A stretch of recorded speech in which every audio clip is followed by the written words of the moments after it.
Bismillahirrahmanirrahim.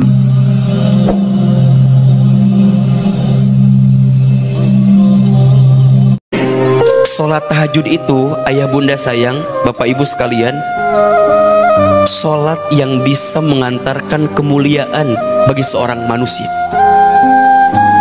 Makin hebat tahajudnya, makin mulia hidupnya. Surat Al-Isra ayat 79. Wa minal laili fatahajjad bihi nafilatan lak asa ayyab'asaka rabbuka maqamam mahmuda. Dan di waktu malam bangunlah, dirikan sholat tahajud. Tuh langsung disebutkan, langsung fatahajjad kan gitu. Bangunlah, dirikan sholat tahajud nafilatan laka, sebagai tambahan untukmu. Lihat apa yang akan Allah berikan kepada orang yang ahli tahajud. Asa ayyab asaka rabbuka maqamam mahmuda, maka Allah akan angkat derajat orang yang ahli tahajud tadi, maqamam mahmuda, ke tempat yang paling tinggi. Makanya ibu bapak nih, kita yang sedang terpuruk, yang sedang down, yang sedang di bawah, ayo bangkit lagi. Gimana caranya? Hadirkan sholat tahajud. Hadirkan sholat tahajud. Sholat tahajud itu adalah sholat yang bisa menguatkan diri kita untuk bisa mendapatkan derajat tertinggi di hadapan Allah Subhanahu wa Ta'ala. Setelah itu ngapain Ustadz? Jangan tidur lagi, lanjut zikir, kan gitu. Perbanyak zikir di waktu sahur, minimal dengan istighfar. Astagfirullah, astagfirullah, astagfirullah. Mohon maaf, boleh jadi rezeki kita seret, hidup kita susah, hidup kita sulit, karena masih banyak dosa yang pernah kita lakukan. Mungkin ada dosa kita di masa lalu yang belum kita tobatin. Mungkin ada kesalahan kita di masa lalu yang belum kita istighfarin. Wa fil asharihum yastaghfirun, kan begitu. Orang yang di waktu sahur mereka memperbanyak istighfar. Nabi SAW tidak pernah kurang dari 70 kali, disebutkan dalam keterangan lain tidak pernah kurang dari 100 kali beristighfar setiap hari. Itu Nabi, Rasul. Surganya pasti, hisabnya aman, amalnya banyak, dosanya tidak ada, dimaksum, tapi tidak pernah kurang dari 100 kali beristighfar. Kita siapa? Kita Nabi bukan, Rasul bukan, surga belum jelas, hisab masih menegangkan, amal dikit, dosa banyak. Kita masih belum mau istighfar. Allahu Akbar walillahil hamd. Ayo perbanyak istighfar di waktu sahur. Setelah itu apa Ustadz? Siap-siap, dirikan sholat sunnah fajar 2 rakaat sebelum subuh. Kan bapak ibu tahu apa pahalanya? Barang siapa yang menunaikan sholat fajar, sunnah fajar 2 rakaat sebelum subuh, maka dia mendapatkan pahala seperti apa? Seperti apa? Mendapatkan dunia beserta isinya. Bukan hanya dunianya saja, dunia beserta isinya. Bukankah itu yang kita cari selama ini? Betul apa enggak? Kita banting tulang, tulang banting, kaki di kepala, kepala di kaki, kesana kemari mencari alamat, alamat palsu lagi. Apa yang kita cari? Dunia kan?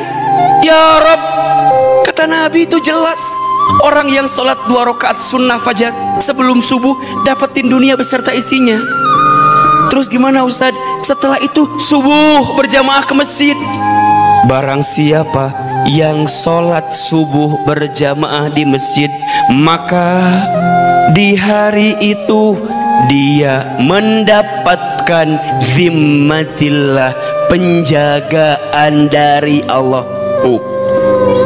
Jadi kalau hari ini tadi kita sholat subuh berjamaah, maka sepanjang hari dia mendapatkan penjagaan dari siapa?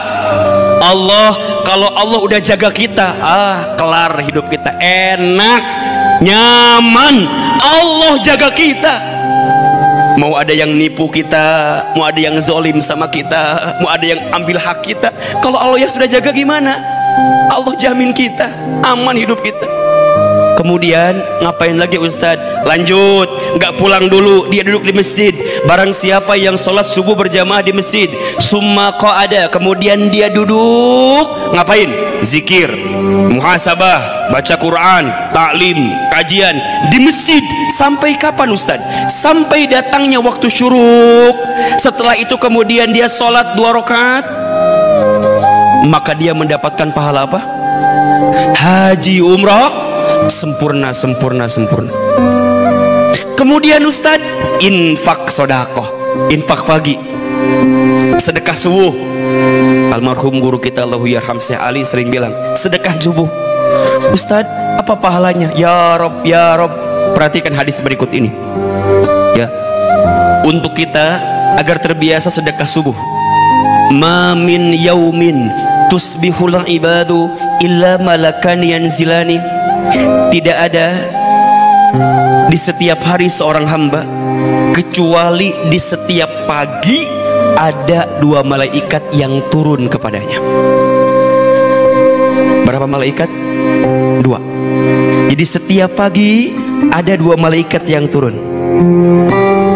Ahilman, ngapain malaikat itu? Ternyata 2 malaikat ini berdoa kepada Allah. Sekarang saya mau tanya, kalau malaikat berdoa pasti diijabah atau tidak? Pasti dikabulkan atau tidak? Pasti. Apa doanya? Malaikat yang pertama berdoa kepada Allah, Allahumma a'ti munfiqan khalafa. Ya Allah, berikanlah munfiqan kepada orang yang berinfak, bersedekah di waktu pagi hari tadi. Apa? Khalafa, ganti yang lebih baik daripada apa yang dia infakkan. Ini yang doa siapa ini? Yang doa siapa ini? Malaikat, bukan Ahilman, ini malaikat yang doa ini. Ganti dengan yang lebih baik. Kemudian malaikat kedua berdoa, apa doanya? Allahumma ya Allah, a'ti, berikanlah, mumsikan, kepada orang yang pelit, medit, kopet, koret, apalagi?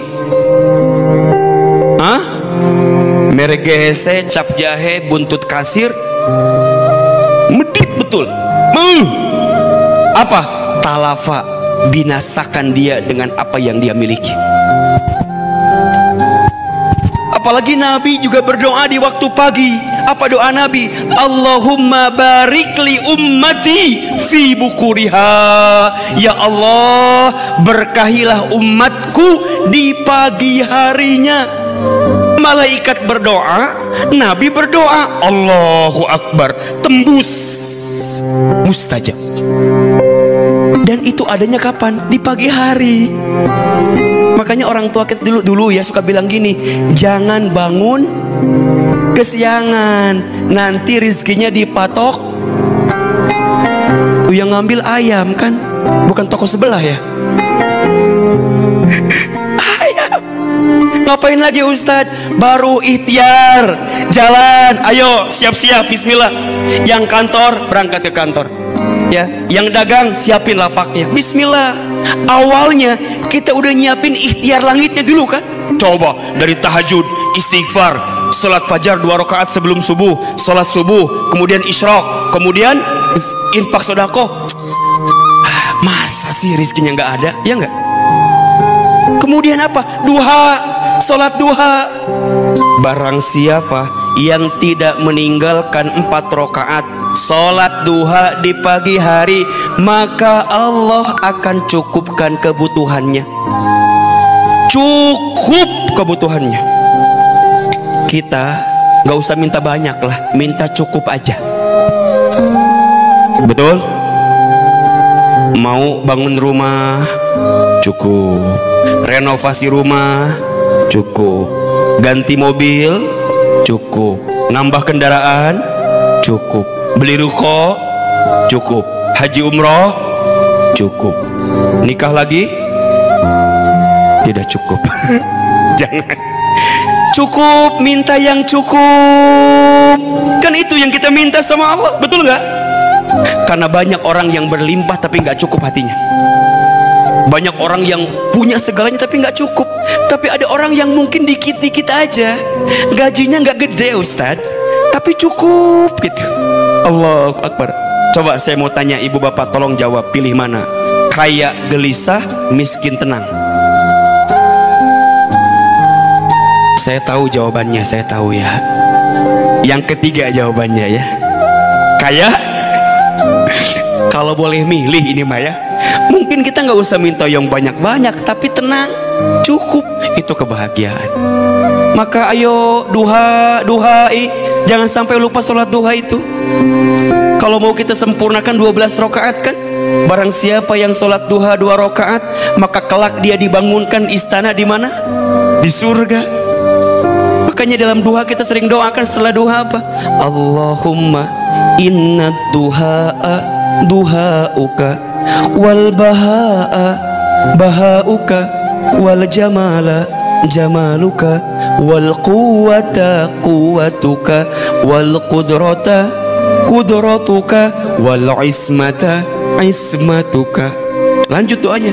Allahumma in kana rizqi fis samai fa anzilhu wa in kana fil ardi fa akhrijhu wa in kana haraman fatahhirhu wa in kana mu'assiran fayassirhu wa in kana ba'idan faqarribhu ma ataita ya Allah fi ibadika sholihin.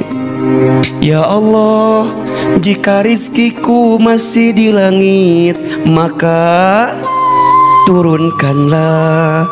Jika rizkiku masih di bumi, maka keluarkanlah. Jika rizkiku masih haram, maka sucikanlah. Jika masih sulit, mudahkanlah.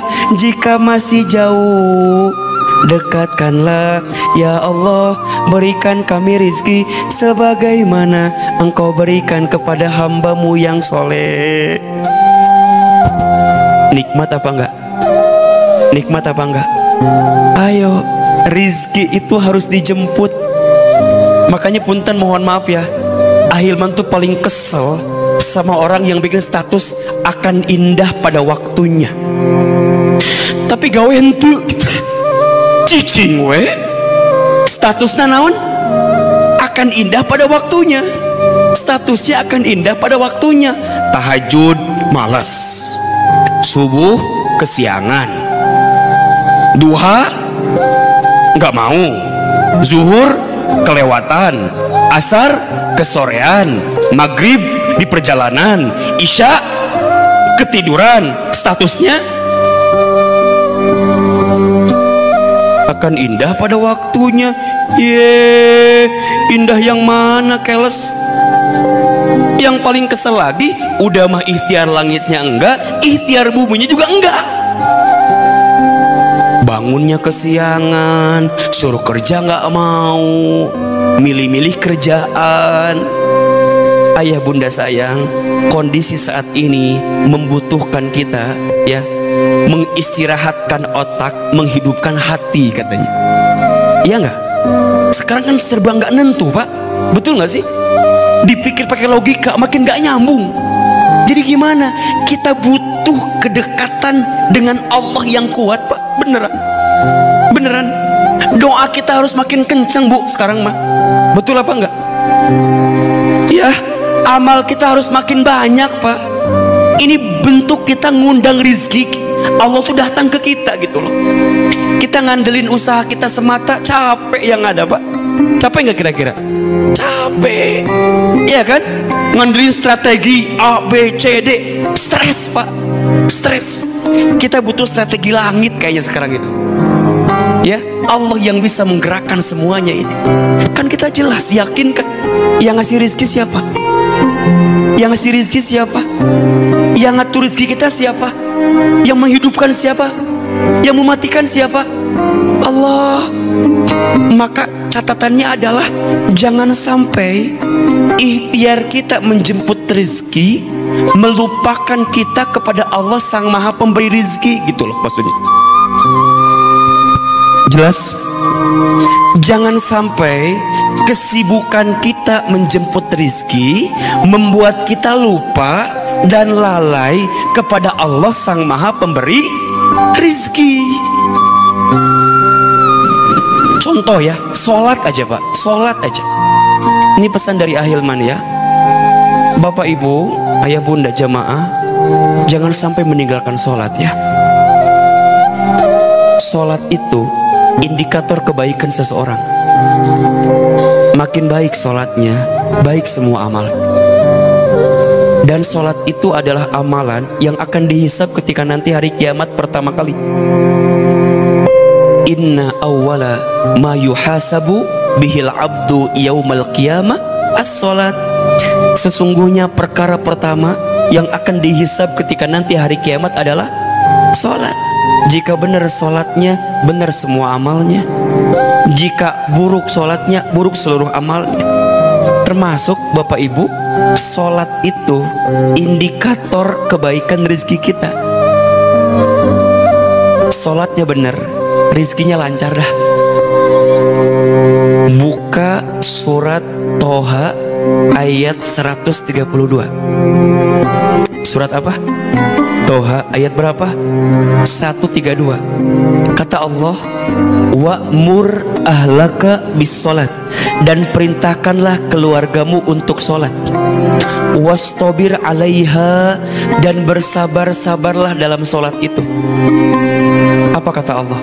Kalau sholatnya udah benar, sholatnya udah bagus, sholatnya udah baik gitu, la nas'aluka rizqan, jangan pernah bertanya tentang rezeki gitu. Jangan pernah khawatir tentang rezeki. Kenapa? Nahnu narzuquka, kami yang akan menjamin rezekimu, kata Allah. Wal akibatu littaqwa, karena itu akibat ketakwaan engkau kepadaku, kata Allah.